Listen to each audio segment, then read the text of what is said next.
Vamos lá. CEAP, Centro Espírita Altivo Panfiro. Uma casa de amor. Boa noite. Boa noite aos nossos ouvintes. Que Jesus abençoe a nossa noite de estudos. Vamos estudar agora o Livro dos Médiuns. Estamos bem no princípio, estudando a introdução. Na verdade, nós terminamos o estudo da introdução, vamos entrar no prolegômeno. Mas eu vou dar uma passagem rápida em cada introdução, porque semana passada eu acho que eu fui muito rápido, mas hoje eu vou ser mais rápido, porém mais objetivo. E a gente entra no prolegômeno. Vamos ler o Evangelho, o capítulo 16, não se pode servir a Deus e a Mamon. Jesus em casa de Zaqueu. Zaqueu era um homem rico. Zaqueu era um cobrador de impostos. E ele era odiado pelos judeus, porque ele era o chefe dos cobradores de impostos. E ninguém gostava de pagar o imposto. Os judeus, até hoje ninguém gosta, né? E os judeus abominavam os impostos porque eram pesados. Os romanos cobravam imposto dos judeus, porque eles foram vencidos na guerra. Tendo entrado em Jericó, Jesus atravessava a cidade. Havia ali um homem chamado Zaqueu, chefe dos publicanos, e muito rico, que tendo vontade de ver Jesus para conhecê-lo, não o conseguia por causa da multidão, pelo fato de ser de estatura muito baixa. Então correu adiante e subiu numa árvore. O sicômoro é uma árvore, para vê-lo, pois Jesus deveria passar por lá. Chegando àquele lugar, Jesus dirigiu seu olhar para o alto e ali o viu e disse-lhe: Zaqueu, desce depressa, porque é preciso que eu fique hoje em tua casa. Zaqueu desceu rapidamente e o recebeu com alegria. Vendo isso, todos murmuravam, dizendo: ele foi hospedar-se em casa de um homem de má vida. Entretanto, Zaqueu, pondo-se diante do Senhor, disse: Senhor, eu dou aos pobres a metade dos meus bens, e se causei danos a alguém, seja no que for, eu lhe restituirei 4 vezes mais. Ao que Jesus lhe disse: esta casa recebeu hoje a salvação, porque este também é filho de Abraão, porque o Filho do Homem veio para procurar e salvar o que estava perdido. Lucas. Fazer a nossa prece. Amado Jesus, aqui nos encontramos reunidos em Teu nome, em nome de Deus, para estudarmos a doutrina espírita.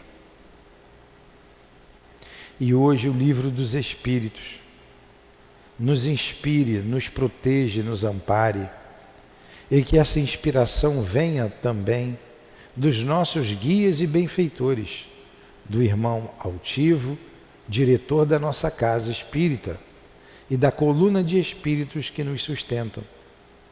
Rogamos ainda que o nosso querido irmão Eurípides Barçanufo, patrono deste curso, também se faça presente com as suas vibrações, com o seu pensamento, bem como Leon Denis e Allan Kardec.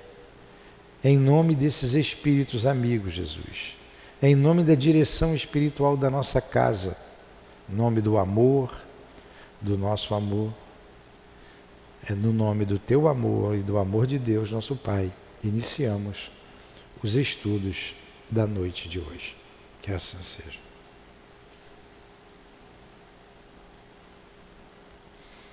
Então, aqui estamos. Então, Zaqueu, como a gente estava dizendo, era um cobrador de imposto. Mas olha o que Jesus fez com a vida dele. Vocês prestaram atenção? Quando Jesus vai à casa dele e conversa com ele, ele diz assim: Senhor, se eu causei dano a alguém, eu vou dar, primeiro ele diz, eu vou dar metade da minha riqueza aos pobres. Ele era muito rico. E se eu causei dano a alguém, restituirei 3 vezes mais. No que Jesus disse, a salvação chegou nessa casa. A gente pode se transformar, e o Cristo em nossas vidas é para a nossa transformação, para a nossa mudança. Nós sermos mansos, pacíficos, humildes, termos puro coração e desenvolver em nós o amor. E nós nos aproximamos dele. Aí a salvação bate na nossa casa também, na nossa casa espiritual.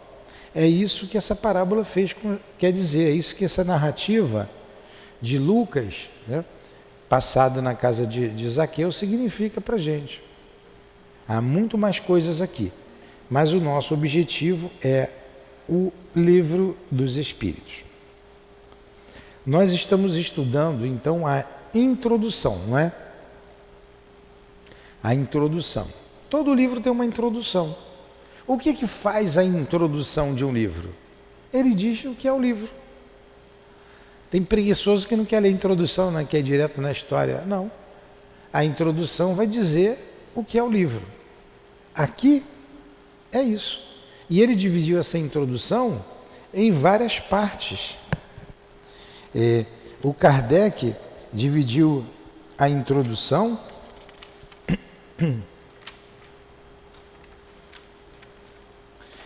em 16 partes, né? Vai até a 16ª, não é isso? Até a 17ª, em 17 partes. Aí eu vou dar uma passagem por cada uma delas para vocês entenderem. Por exemplo, a introdução número 1. O Kardec diz assim: para se designarem coisas novas, são precisos termos novos. Isso aqui, eu sei que o nosso amigo Maico já falou, tanto quanto a nossa irmã Dália também já passou por outras introduções, pela introdução. Mas a introdução número 1, tudo que está escrito aqui é para diferenciar a palavra espiritualismo e do que é espírita. O espiritualista e o espírita, para diferenciar isso. E nós vimos que todo aquele que acredita em algo além da matéria é espiritualista. O católico é espiritualista? É ou não é? Luana, tira a cabeça da lua. Luana, sai da lua. O espiritualista é todo aquele que acredita em algo a mais do corpo. Na alma, há uma alma. O católico é espiritualista? É, muito bem. O evangélico é espiritualista? O budista é espiritualista? É. O contrário de espiritualista é materialista. Aquele que não acredita em nada, morreu, acabou. Esse é materialista. Basicamente é isso que diz nessa introdução. E o espírita é espiritualista?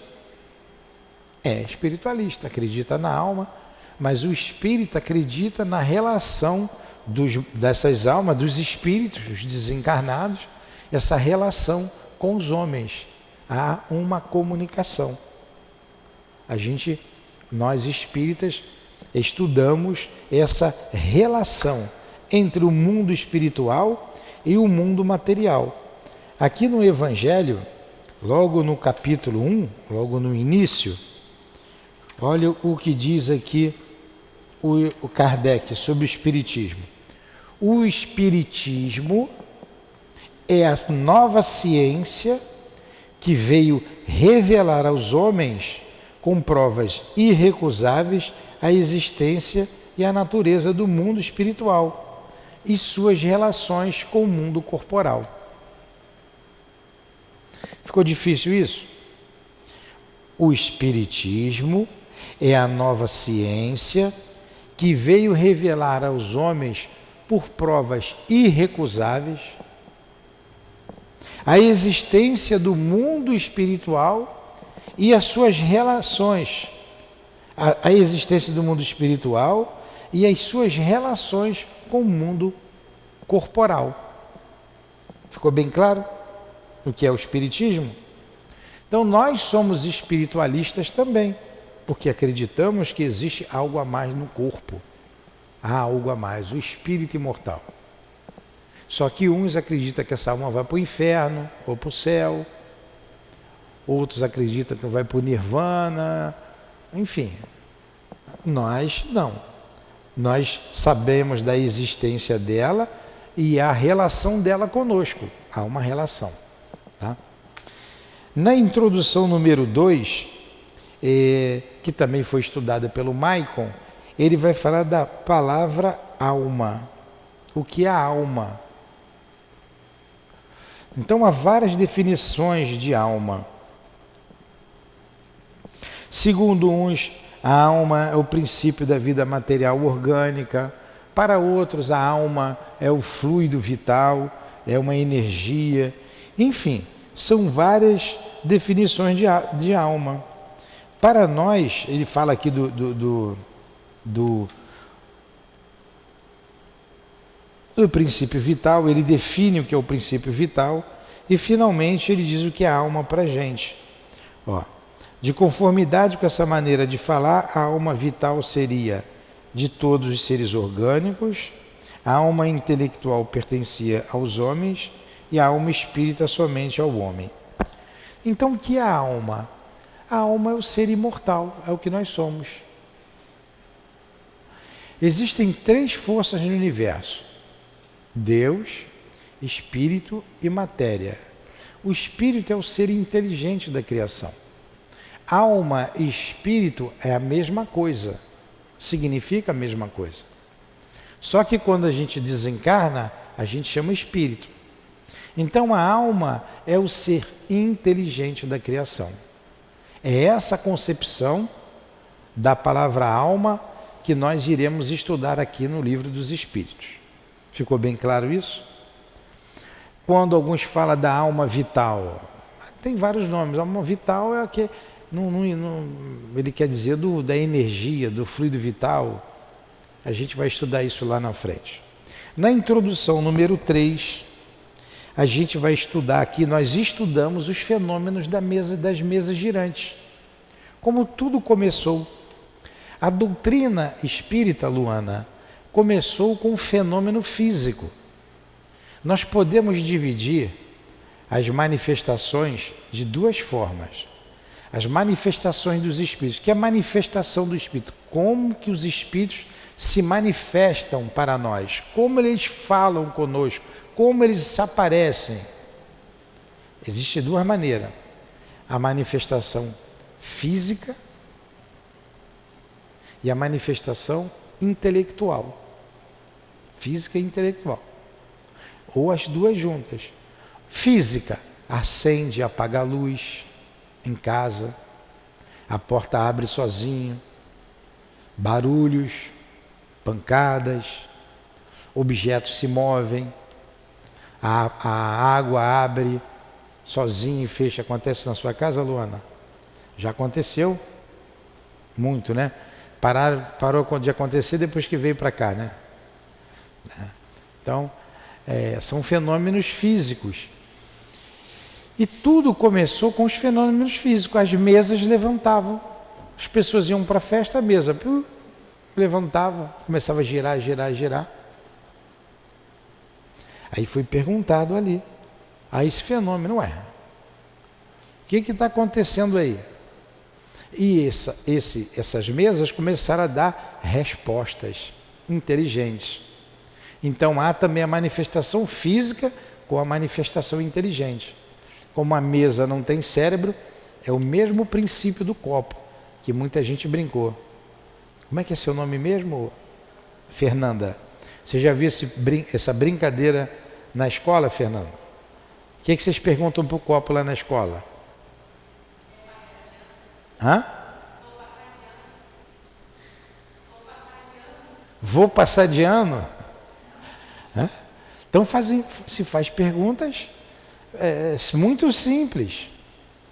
Se for um espírito brincalhão, aí eles botam um sim aqui e um não aqui, né? Meu namorado gosta de mim? Não. Vou passar de ano? Não.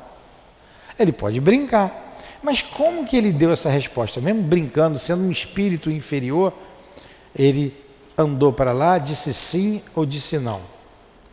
Um espírito pegou o fluido de alguém e fez isso movimentar.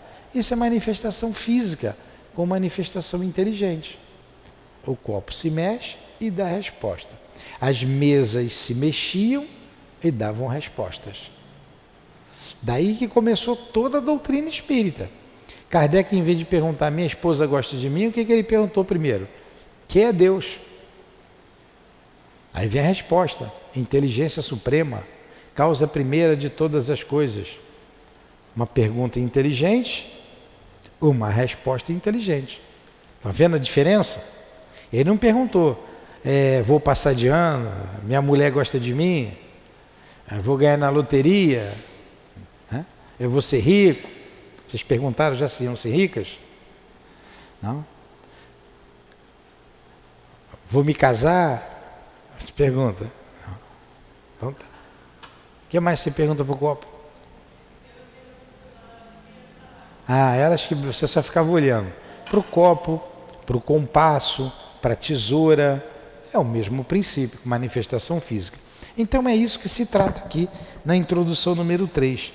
Na introdução número 4, ele vai falar das manifestações inteligentes. Número 3, manifestação física. Na número 4, as manifestações inteligentes. Tudo foi lido aqui.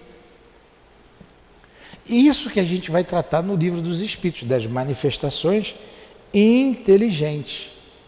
Aí o que vinha através... Porque a mesa começou a dizer sim e não.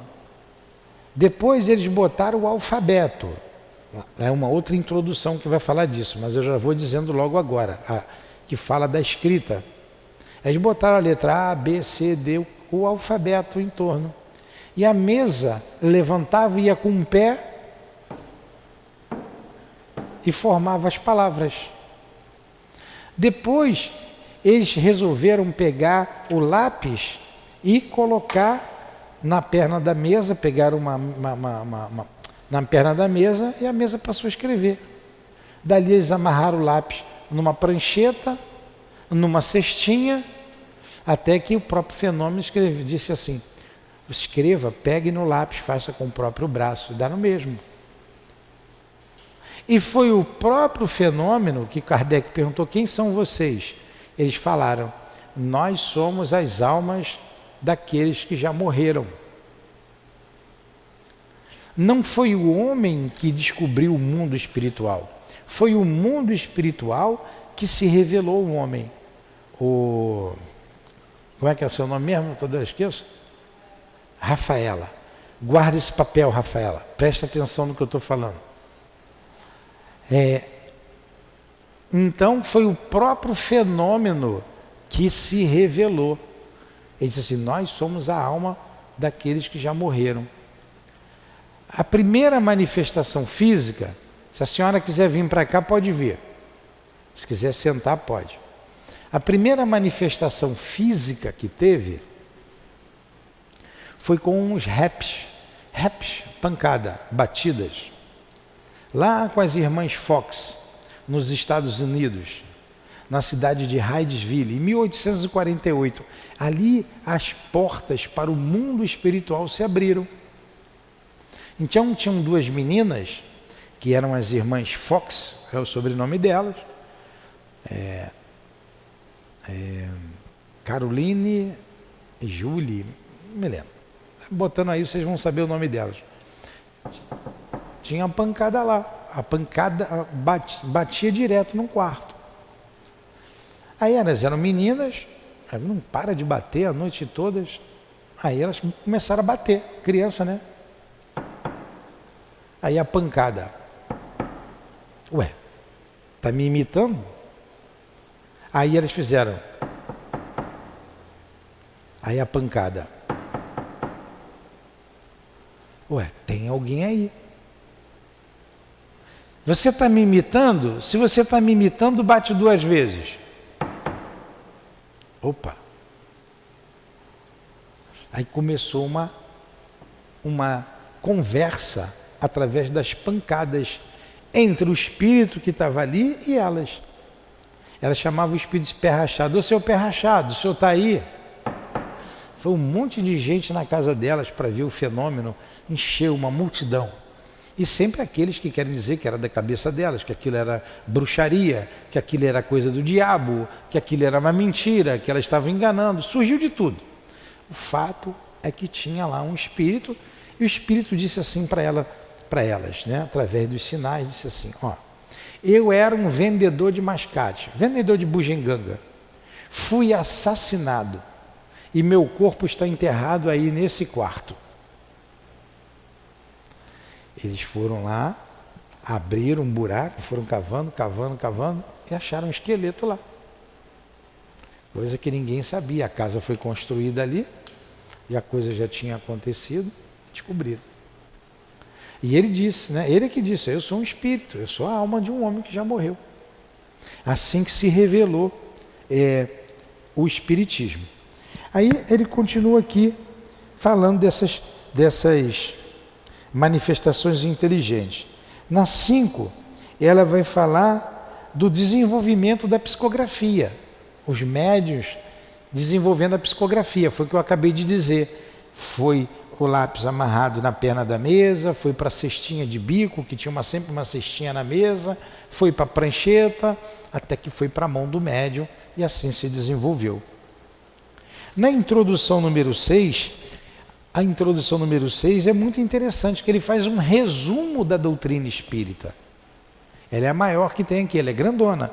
Então ele diz assim, ó, vamos resumir em poucas palavras os pontos principais da doutrina espírita. Deus é eterno, imutável, material, único, onipotente. Criou o universo e abrange... E foi falando todo um resumo, o que nós vamos estudar devagarzinho lá na frente. Cadê? A Bruna não veio, tá vendo? Reclamou que eu falei rápido e não veio hoje. A introdução número 7 vai falar da ciência. A ciência e a doutrina espírita, porque a ciência não acreditava.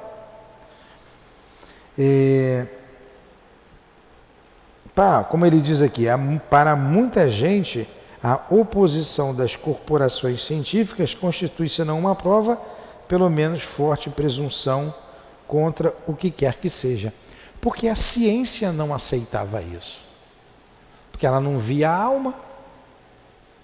E as pessoas diziam, porque tinha muita gente do contra. Para pegar água, por favor. Está doendo a minha garganta. Minha garganta anda doendo muito.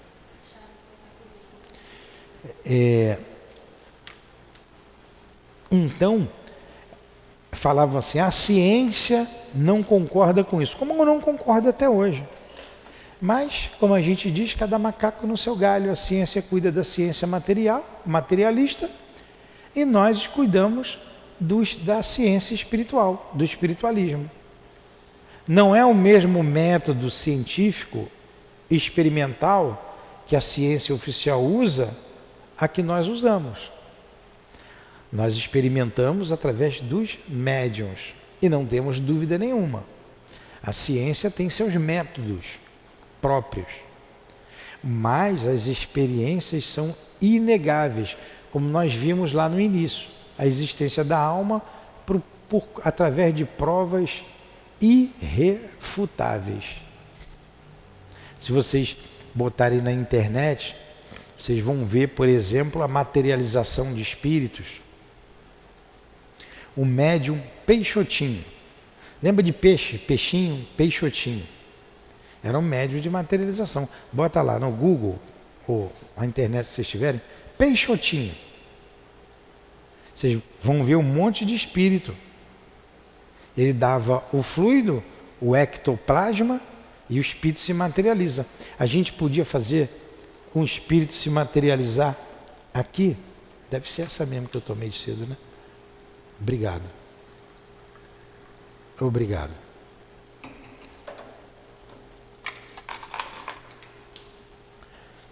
Poderia, se fosse uma sessão de materialização, porque requer alguns cuidados e muitos cuidados, o espírito, por exemplo, o altivo, se materializar aqui. Se ele quisesse se materializar, vamos supor, ele poderia se materializar, falar com a gente, apertar a mão de cada um, dar alguns conselhos, falar alguma coisa, abraçar todos nós, se despedir e como uma fumaça sumir.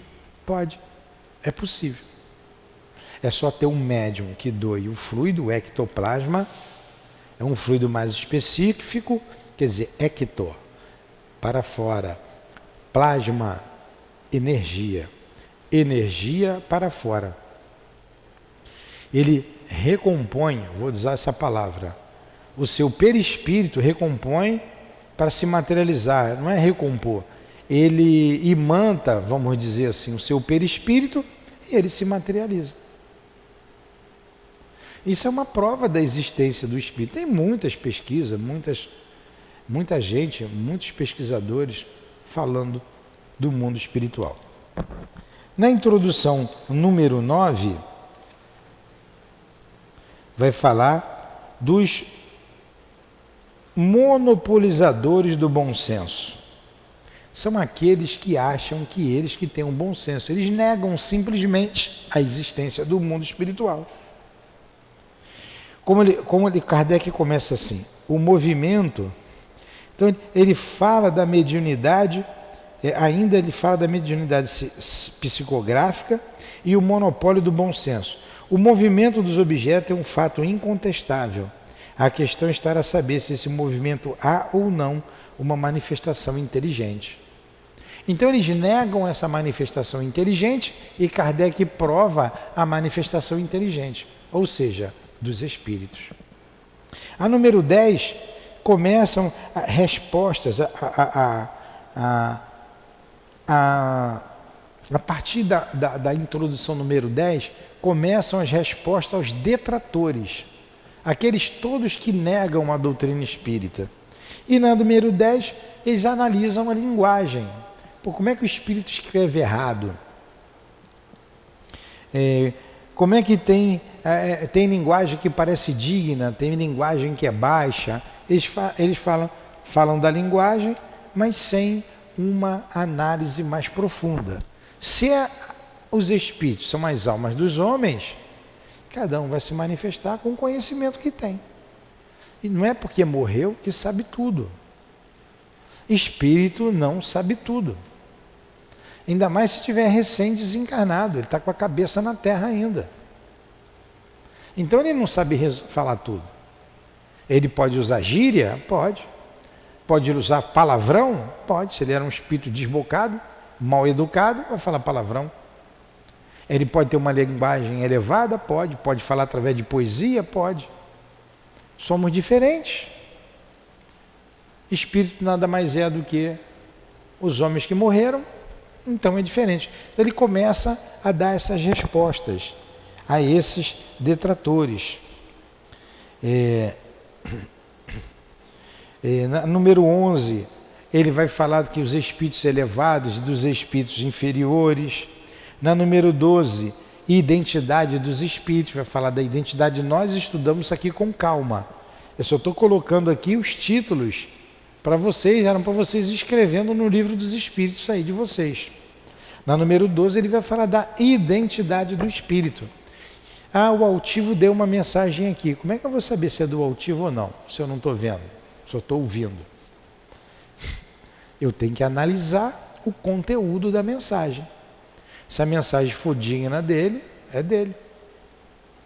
No outro dia, uma pessoa aqui da casa, ela não está mais aqui, ela foi para outro estado, ela pediu para eu analisar uma mensagem. Essa mensagem foi dada pelo irmão dela. E no final da mensagem, assinava o espírito de Allan Kardec. Allan Kardec tem um peso na doutrina espírita. Ele foi o compilador, né? O nosso mestre Kardec. Eu falei, opa, Kardec dando mensagem, vamos analisar. A gente analisou. Na primeira linha já dava para ver que não era Kardec. Mas como, por consideração à companheira, eu li as 3 páginas, a bobajada que estava escrito ali.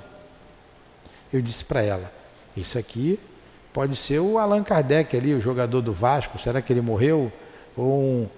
Mas não é o Kardec nosso não. Não era. Então você analisa a mensagem e ali você identifica a elevação ou não. É a mesma coisa. Bota o ouvido aí na parede, vamos escutar o que eles estão conversando ali do outro lado da parede. Um grupo de pessoas conversando.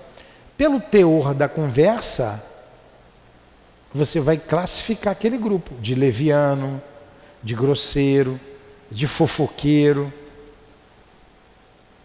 ou seja lá o que for. Um grupo elevado, discutir ali coisas de filosofia, interessados, não é assim? Só você botar o ouvido, o que eles estão falando.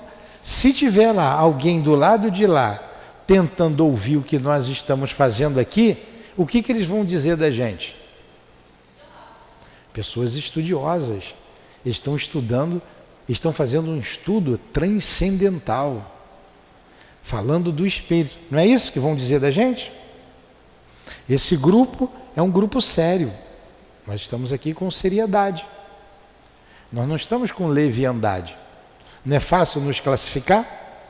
É só ouvir. Quem está em casa nos ouvindo, estão analisando o que nós estamos estudando. Aí eles têm uma ideia de quem somos nós aqui. A nossa postura aqui. Entenderam? É assim que a gente vai identificando o espírito. Agora, se for um espírito de um parente, meu pai deu uma notícia, minha mãe deu uma notícia, a Lurdinha me deu uma notícia. Se a minha mulher deu uma notícia, eu vou saber se é ela ou não. É ou não é? Vivemos aí 40 anos, não tem como não conhecer um ou outro. Minha mãe vai falar, ela vai me dizer algumas particularidades que só eu sei. Há aqueles médiuns que psicografa com a letra do espírito. Mas não tem como você não identificar. O Chico, por exemplo. Todos sabem, se vocês estão mais antigos, me perdoem contar o que vocês já estão cansados de saber. Mas os novatos que estão aqui não sabem. Teve um crime lá na cidade, onde um amigo matou o outro com um tiro. E o que foi o assassino foi preso. E ele dizia, foi sem querer, foi um acidente. Até você explicar que foi um acidente, provar, né, o dito pelo não dito, o outro morreu. O que aconteceu? Vocês brigaram? Houve uma discussão? E a polícia pergunta a mesma coisa 50 vezes, né? Para ver se pega você em contradição. Até que o espírito lá, o defunto, veio, escreveu, inocentando o amigo, dizendo que foi um acidente. Foi um acidente. E aquela carta do Chico, olha aí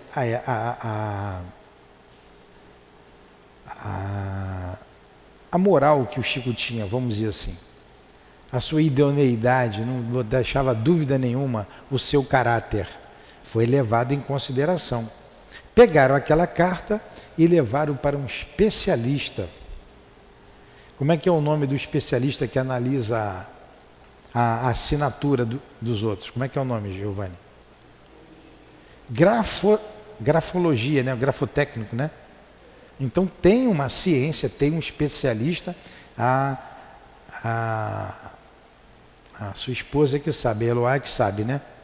Então, tem lá um especialista que diz, essa assinatura é falsa. Ou, essa assinatura é do fulano. Aí você vai ali reconhecer firma, o camarada olha a sua assinatura, olha que botou lá, compara, e você ainda vai lá com a identidade, né? Ele compara, olha a identidade, olha para você, ele diz, não, realmente está tudo certo, não dá para falsificar. E lá o especialista já disse, é a assinatura do fulano. E o juiz levou em conta. O juiz aceitou aquilo como uma prova para inocentar aquele que estava sendo condenado. A assinatura do defunto valeu. Era igualzinha. Isso é uma especialidade do médium. Aí não tem como você não dizer que é o espírito. Então todo esse capítulo aqui é para falar sobre a identidade do espírito. Nesses casos, você conhecendo o espírito ou pela assinatura, você fala. A introdução número 13 fala da linguagem do espírito. Aquilo que a gente já disse, uma linguagem grosseira, uma linguagem leviana, uma linguagem séria, uma linguagem instrutiva. Depende do espírito. Na número 14, vai estudar sobre, vai dizer o seguinte na introdução número 15. A número 14 vai falar de erro de ortografia, objeção àqueles que escrevem errado. E o Kardec refuta isso. Porque o espírito passa o pensamento para o médium escreve. Se o médium não souber o português correto, ele vai escrever errado. Quantas pessoas escrevem erradas aí? Errado. Não sabe. E na número 15, ele vai dizer aqui, os detratores, eu falei que da introdução número 10 para diante, eram os contraditores do espiritismo. Na número 15, Kardec vai responder àqueles que dizem que o espiritismo leva à loucura. Isso aqui é coisa de doido. Se não é coisa de doido, leva a ficar doido, leva à loucura. E Kardec refuta. Ele diz que a loucura é uma predisposição orgânica e que uma outra ciência qualquer, se a pessoa tiver predisposição, pode ficar louco. Como a matemática, por exemplo, pode levar o camarada à loucura, se ele tiver a predisposição para a loucura. Qualquer ciência.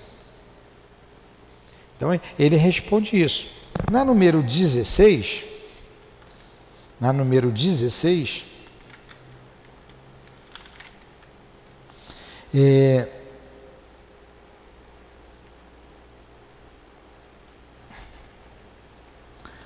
os detratores da doutrina espírita dizem assim, o fenômeno existe sim, tem um fenômeno físico, mas não tem nada de espírito. O magnetismo explica isso. Vocês sabem o que é magnetismo? Todo mundo sabe? Magnetismo é a força de atração. Lembra de um ímã. Você bota o ímã atrai ali malha de ferro, não é? É força de atração. Também de repulsão. Você quebra o ímã, vira o contrário, né? Quebra, vira o contrário, vai repelir. Então, o magnetismo, força de atração. Pode repulsar também, mas é força de atração. Então eles estão dizendo que tudo isso é magnetismo. Antes do espiritismo, lá no século XVIII, surgiu um médico alemão chamado Franz Anton Mesmer. E ele que desenvolveu o magnetismo. Ele casou com uma mulher muito rica e ele gastou o dinheiro todinho nas pesquisas por toda a Europa. França, saiu desacreditado da França, saiu desacreditado de vários países, voltou para a Alemanha, mas muitos deram continuidade ao magnetismo. Passaram a chamar o magnetismo de hipnotismo, e como hipnotismo foi aceito. E o magnetismo foi muito estudado na Europa. Foi uma febre, uma novidade. Tanto que Kardec fala pouco do magnetismo, que para ele, magnetismo era matéria dada, todo mundo sabia. Aí os detratores disseram assim, não tem espírito, não, tudo isso é magnetismo, é força de atração. O médium, com a força dele, ele movimenta. Sim, existe o magnetismo, mas nem tudo é magnetismo. Kardec responde a esses detratores, sim, tem o magnetismo, mas analisa com calma e vê se é o magnetismo. Na introdução número 17, que é a última introdução, Kardec fala aos sépticos, aos descrentes, Eu vou ler só um pedacinho disso aqui.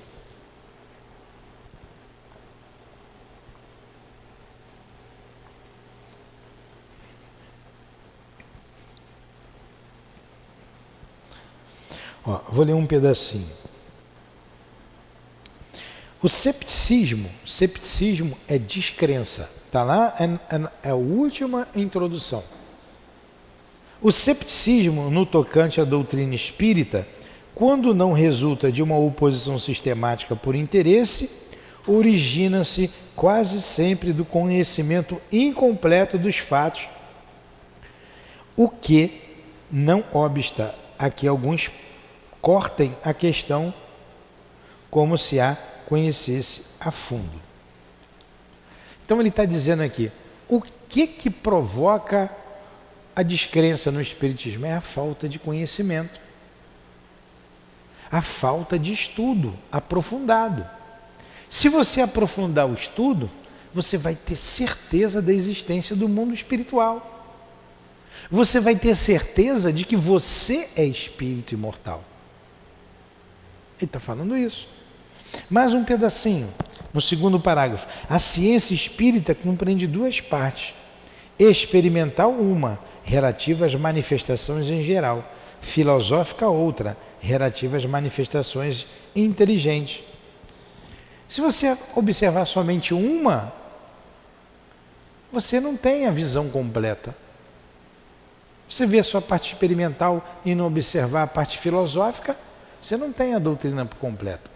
E lá na introdução, acho que é a número 6, eu não me lembro, lá no início, número 4, número 5, ele diz assim, Kardec tem a seguinte frase: o que caracteriza, quem completar a frase vai ganhar um celular da Larissa, da Andressa. Cadê teu celular, Andressa? Novinho. Então vou fazer uma pergunta bem fácil, vocês vão se dar bem. Kardec diz a seguinte frase: o que caracteriza um estudo sério é... Completa a frase. Pontinho, pontinho.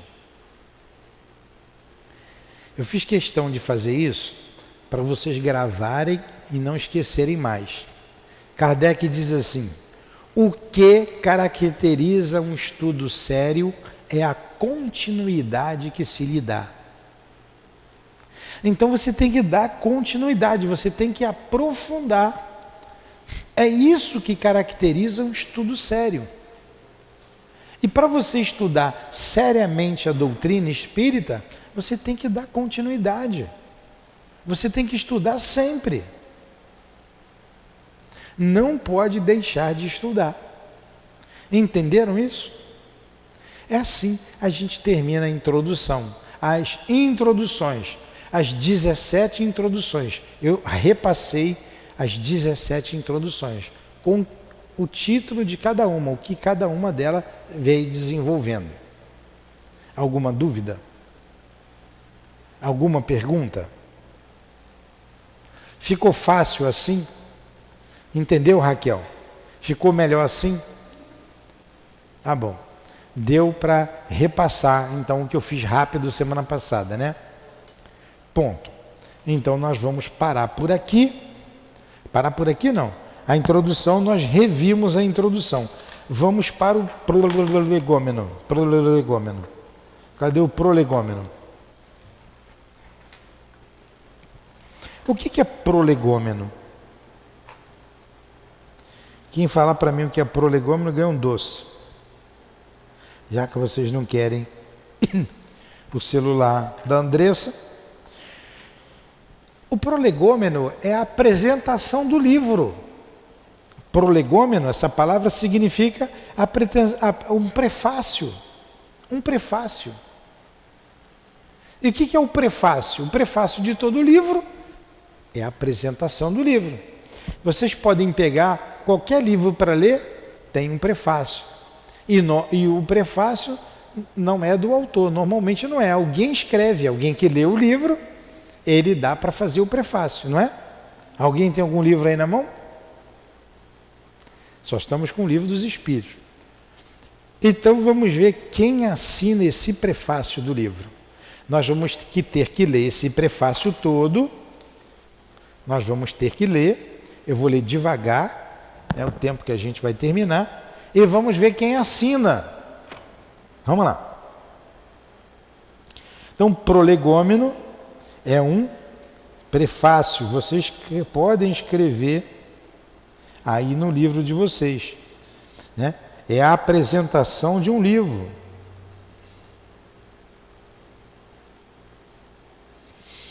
É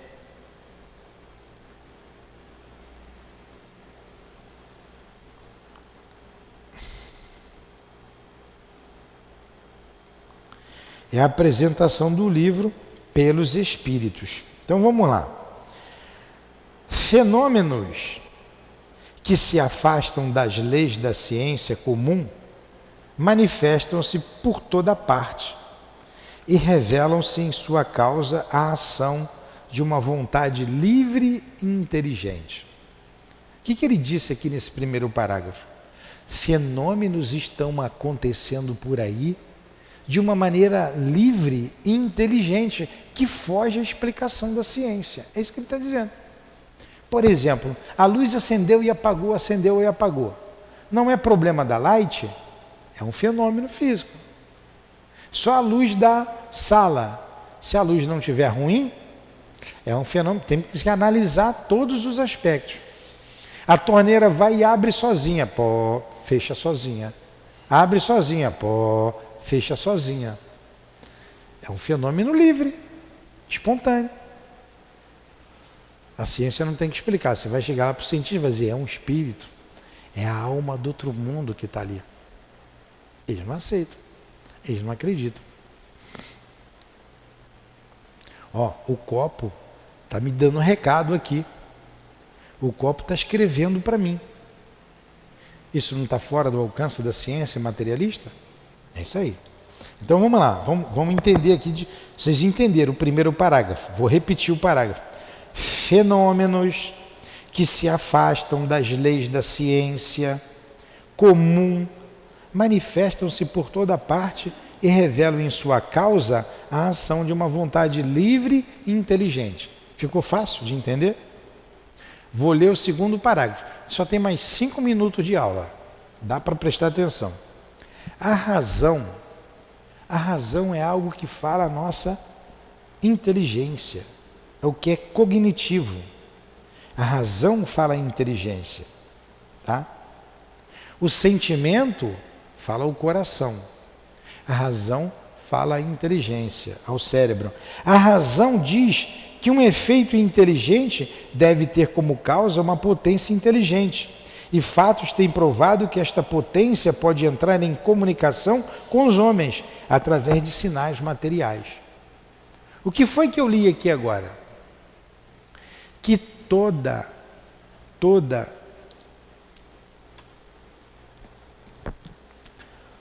todo efeito tem uma causa, certo? Todo efeito tem uma causa.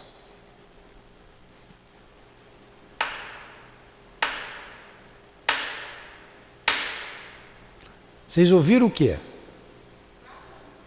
Batendo. Qual é a causa? O efeito é o que vocês ouviram. A causa sou eu batendo com o lápis aqui na mesa.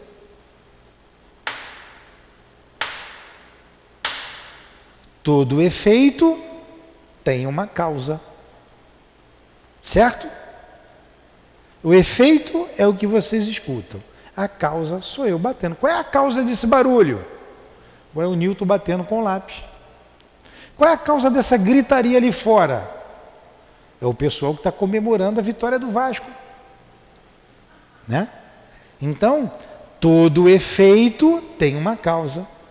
Todo efeito inteligente tem uma causa inteligente. Todo efeito inteligente tem uma causa inteligente. O efeito foi uma carta.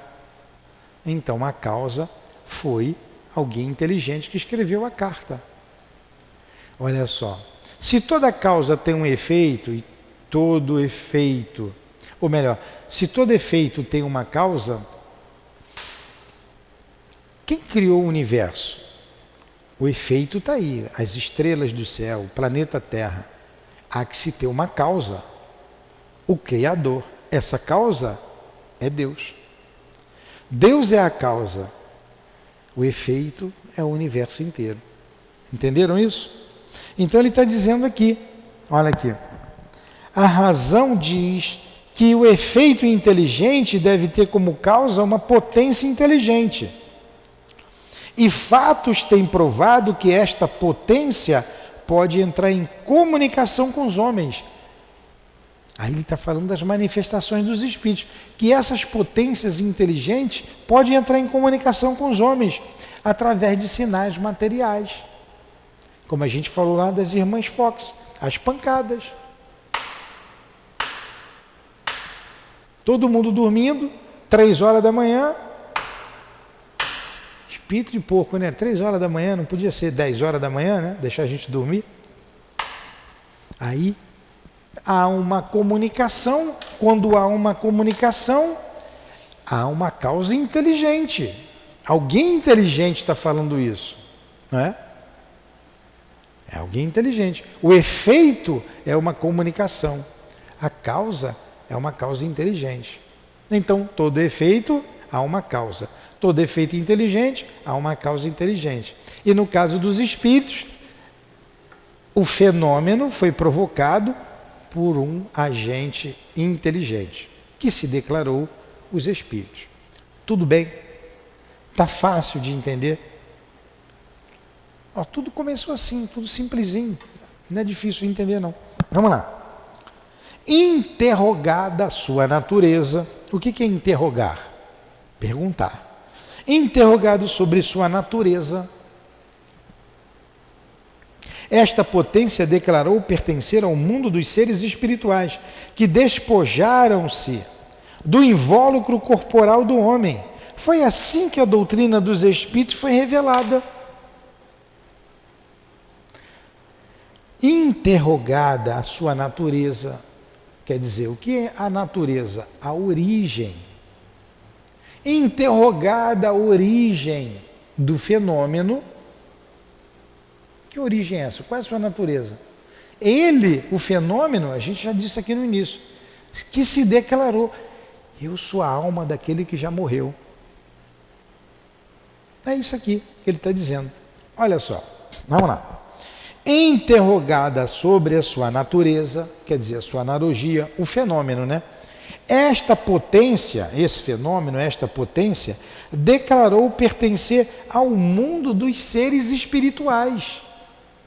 Foram os espíritos que falaram que pertenciam ao mundo espiritual e que se despojaram do invólucro corporal do homem. Eles é que falaram: olha, eu saí, eu tinha um corpo físico que morreu, está enterrado. Foi assim que a doutrina dos espíritos foi revelada.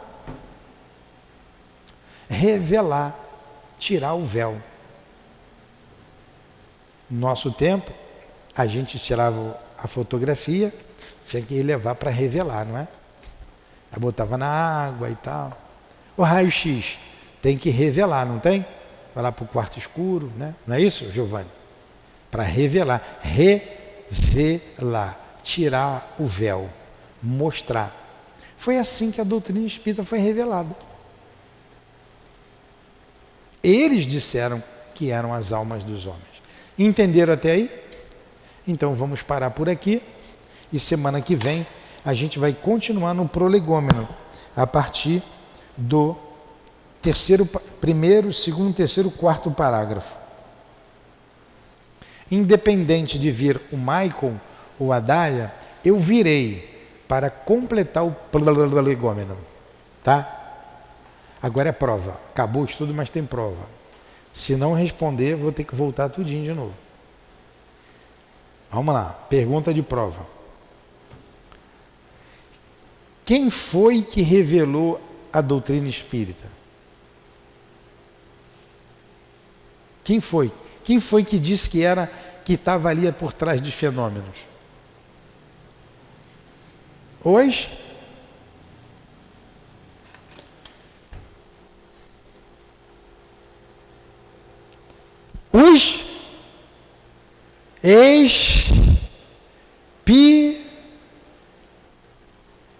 Os espíritos.